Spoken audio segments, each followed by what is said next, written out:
तमाम शिक्षक शिक्षिकाएं, तमाम हमारे प्यारे छात्र छात्राओं और इस क्षेत्र के आज के इस कार्यक्रम में उपस्थित तमाम हमारे साथी, आप सभी को नमस्कार। आज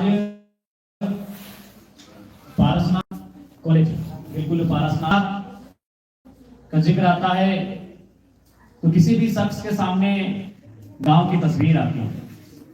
वो गांव, उस गांव में खेती के माध्यम से हल चलाकर अपनी जीविका का उपार्जन करने वाले किसानों की तस्वीर सामने आती है और उसी बीच एक तस्वीर आती है उसी किसान परिवार के बहनें भाई लोग अपने कंधे पर केवल बस्ता लेकर नहीं, उस परिवार की एक उम्मीद को लेकर इस विद्यालय की दूरी को तय करते हैं। काफी कम उम्र में उनकी आंखों में बहुत लंबे लंबे सपने होते हैं और उस सपनों को पूरा करने के लिए वह एक रास्ता ढूंढते हैं। वो रास्ता आपके शिक्षक होते हैं। आप अपनी उम्मीदों को, अपने सपनों को लेकर यहाँ तक आते हैं और आज इस कॉलेज प्रांगण में मैं आप सभी से आग्रह करूंगा, क्योंकि वास्तव में आज अगर मैं आपके बीच विधायक के रूप में खड़ा हूं तो बेशक लोगों ने कहा और वास्तविकता यही है कि इस बार 2024 के सदन में मैं झारखंड का सबसे युवा विधायक हूं। लेकिन मैं युवा हूं इसलिए विधायक नहीं हूं, मैं अच्छा बोलता हूं इसलिए विधायक नहीं हूं, मैं इसलिए विधायक हूं क्योंकि मैंने उस कहावत को पुनः चरितार्थ किया है कि शिक्षा शेरनी का दूध है, जो जितना पिएगा उतना गाढ़ेगा। और पहला झारखंड के इतिहास का भी शायद मैं पहला विधायक हूं जो स्टूडेंट एमएलए। जो लोग भी विधायक बने वो पढ़ाई लिखाई छोड़ने के बाद विधायक बने हैं। और आपको तो मालूम है हमारे सदन में 50 से 30% ऐसे विधायक जो शायद मैट्रिक भी नहीं की। यानी हम झारखंड के 24 सालों के हिस्ट्री में पहला विधायक है जो स्टूडेंट एमएलए। स्टूडेंट लीडर तो होते हैं, स्टूडेंट लीडर हर कॉलेज में होते हैं, छात्र नेता होते हैं, लेकिन छात्र विधायक हम झारखंड के इतिहास में पहला है क्योंकि हम अभी करंट स्टूडेंट। ऐसा नहीं कि मेरी पढ़ाई छोटी है। मैंने 2017 में मास्टर कोर्स कंप्लीट किया है और उसी साल मैंने विनोबा भावे से एंट्रेंस टेस्ट दिया था पीएचडी का, उसको मैंने पास किया है और उसी 2018 में मैंने एडमिशन लिया है विनोद बिहारी महतो विश्वविद्यालय धनबाद में। और चूंकि पिछले 2 सालों में काफी आंदोलन रहा तो समय का अभाव रहा और पहला कि हम अभी अपनी पढ़ाई को जारी रखें, क्योंकि मुझे मालूम है कि आज मैं अपनी शिक्षा की बदौलत यहाँ तक आया हूँ। इसलिए आप तमाम मेरे जो छोटे छोटे भाई बहन लोग यहाँ बैठे हैं छात्र छात्रा के रूप में, आपको मेरा यही संदेश होगा। आज जिस जयराम महतो से आप परिचय हो रहे हैं, आज इसके चर्चे दिल्ली से लेकर उत्तर भारत से लेकर नॉर्थ भारत से लेकर कश्मीर तक है। चूंकि आज इस विधानसभा के चुनाव में जो हमारे पक्ष में परिणाम आया है, भले विधायक तो हमारी पार्टी से एक जीत कर गया है, लेकिन काफी ज्यादा वोट आने का पूरी चर्चे हैं। तो उसका कारण यही कि हम पढ़े लिखे थे, पढ़े लिखे के युवाओं को हम लोगों ने आगे किया, तो आज ये परिणाम हम लोगों ने हासिल किया है। तो इसलिए आपसे भी हमारी आग्रह होगी कि आप पढ़ाई लिखाई में कटौती ना करें, क्योंकि इसलिए मैं आपको ये संदेश देना चाहूंगा क्योंकि मेरा मानना है कि आप कम से कम हमसे तो बेहतर परिवार से आते हैं। क्योंकि बहुत सारे लोग शिकायत करते हैं कि पापा की कमाई नहीं है, माँ के पास तो पैसे नहीं है, इसलिए हम पढ़ाई पूरी नहीं कर पाते हैं। ये शिकायतें आपको अक्सर आती हैं। तो मैं आपको बताना चाहूंगा कि आप हमसे निर्धन परिवार से शायद नहीं होंगे। इसलिए नहीं होंगे क्योंकि मेरे परिवार में मैंने बहुत करीब से देखा। जब मेरा परिवार है तो मैं करीब से ही देखूंगा।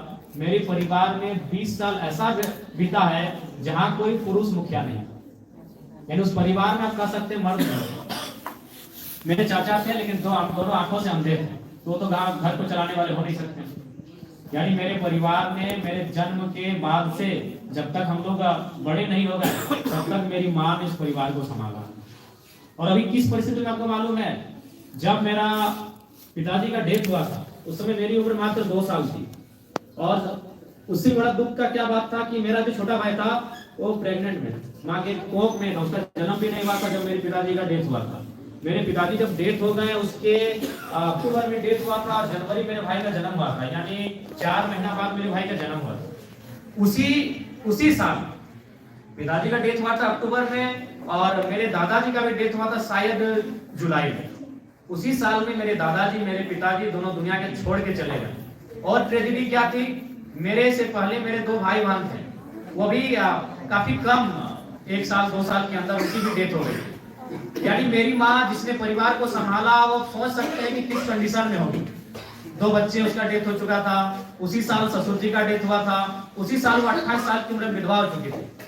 और उस माँ ने मुझे पढ़ाया, उस माँ ने कभी कंप्रोमाइज नहीं किया। क्योंकि लोग जब आते थे तो बताते थे कि आपका बड़ा बेटा पढ़ने में बहुत तेज है, वो कभी हमको अपना घर का काम नहीं बोले। जहां तक हो सका हमारे लिए 2 पैसा जुगाड़ करके हमको पढ़ाने के लिए कार्य किया। तो मैं आपको ये संदेश इसलिए बता रहा हूँ कि मुझे लगता है कि आप जो लोग यहाँ बैठे हैं, कम से कम आपके माता पिता आपको कहीं ना कहीं जुगाड़ करके व्यवस्था करके देते होंगे। तो इसलिए जब भी मन में आपको ये ख्याल आए कि आर्थिक अभाव में आपको अपनी पढ़ाई छोड़ना पड़े, तो एक बार आपको दुनिया नहीं, कम से कम अपने विधायक को याद कीजिएगा, मैं उस जगह से उठकर आया हूँ जहां से लोग सोच नहीं सकते। तो इसलिए कभी भी आप अपना किसी भी बहाना बना करके पढ़ाई को मत छोड़िएगा। ये पढ़ाई आपकी है जो शायद आपको बहुत सशक्त बनाएगी और आपको एक पहचान दिलाएगी। आज उसका उदाहरण मैं हूँ। इसलिए आपसे, और जहां तक एक विधायक होने के नाते मेरा आपको सहयोग करने की बात है, तो मैंने शुरू में कहा है कि आज कल ही मैं उपायुक्त महोदय से मिला, उससे 2 दिन पहले मैं उपायुक्त महोदय बोकारो से भी मिला, और उनसे मैंने फंडों के बारे में जाना कि कौन से फंड विधायक यूज कर सकते हैं। 3 फंड और 4 फंड के बारे में उन्होंने बताया। तो 4 फंड तो इस्तेमाल होंगे ही होंगे। मैं आज आपको विश्वास दिला के जाता हूँ, एक 5वां फंड होगा जो विधायक को आज के डेट में, कोई भी अगर स्कूल के टीचर है तो उनकी एक सैलरी होती है, कोई अगर पुलिस है तो उनकी सैलरी होती है, तो विधायक की भी सैलरी होती है। मैं वो अपनी सैलरी भी 75% आप लोगों के बीच रख देता हूँ।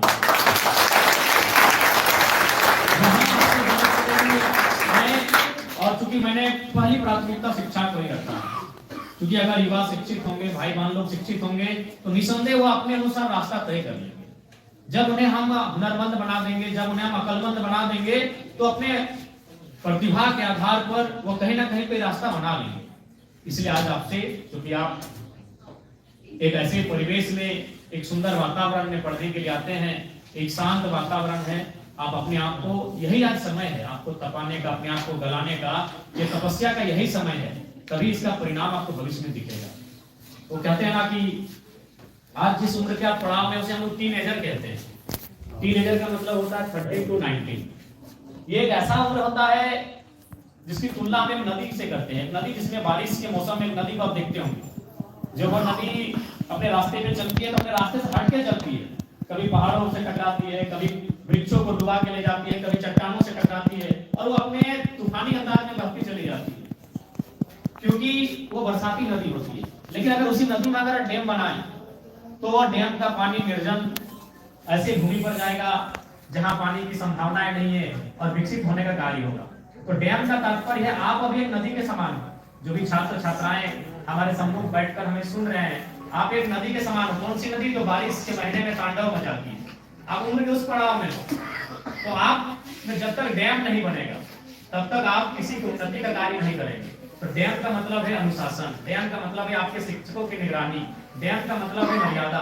जब आप अनुशासन में रह के अपने शिक्षकों के दिशा निर्देश का अनुपालन करके आगे बढ़ेंगे, तो निस्संदेह जिस प्रकार वह नदी और डैम का पानी जब उसे रोककर निर्जन स्थानों में हम लेकर जाकर खेती की बात करेंगे, खेती का काम करेंगे, ठीक उसी प्रकार जब आप अनुशासित होकर आगे बढ़ेंगे, तो निस्संदेह आप अपने साथ साथ, अपने गाँव के साथ साथ, अपने समाज के साथ साथ इस क्षेत्र में उन्नति और नाम रोशन करने का काम करेंगे। इसलिए आप सभी से हमारा अनुरोध होगा, भोजन में कटौती कर लीजिएगा, अपने पहनाव में कटौती कर लीजिएगा, लेकिन अपनी शिक्षा को लेकर कभी कटौती मत कीजिएगा, उसमें कभी कंप्रोमाइज मत कीजिएगा। मैं आपसे यही आग्रह करना चाहता हूँ, आपको मैं यही संदेश देना चाहता हूँ। समय का अभाव है, और चूंकि इसके बाद भी 2-3 कॉलेज में हमारा आज कार्यक्रम है, एक विधायक के नाते जो भी आप हमसे अपेक्षाएं रखेंगे, आप निश्चित रहें, क्योंकि आपने कहा कि हम लोग युवा हैं, तो युवा दौड़ने वाले हैं, भागने वाले हैं, तो अपनी अपेक्षा आपने जो रखा है, उस अपेक्षा से ऊपर उठकर हम आपका सहयोग करेंगे। आज इस कार्यक्रम में उपस्थित तमाम इस कॉलेज परिवार के टीचिंग नॉन टीचिंग, इस कॉलेज परिवार के तमाम स्टूडेंट्स, तमाम इस कॉलेज के अभिभावक जो आज सुनने के लिए आए हैं, उनके अलावा उपस्थित जो भी इस क्षेत्र के लोग हैं, हम सभी को हमारा यही संदेश रहेगा कि डुमरी एक ऐसा क्षेत्र है जो सुदूर ग्रामीण क्षेत्र है जहाँ के लोग कृषि से अपना जीवन यापन करते हैं। अतः आज इस क्षेत्र में एक बेहतर एजुकेशन हब के रूप में हम लोग तब्दील करते हैं, ताकि यहाँ के बच्चों को हजारीबाग और इधर धनबाद नहीं, डुमरी में ही उसी तर्ज की शिक्षा प्राप्त हो। हम ये प्रयास करेंगे। आपके उज्जवल भविष्य की बहुत बहुत शुभकामनाएं। आपका भविष्य बहुत बेहतर हो, उसके लिए आज आपको संकल्प लेकर उस दिशा में बढ़ने की आवश्यकता है। पुनः सभी को धन्यवाद। बहुत बहुत धन्यवाद माननीय विधायक जी का।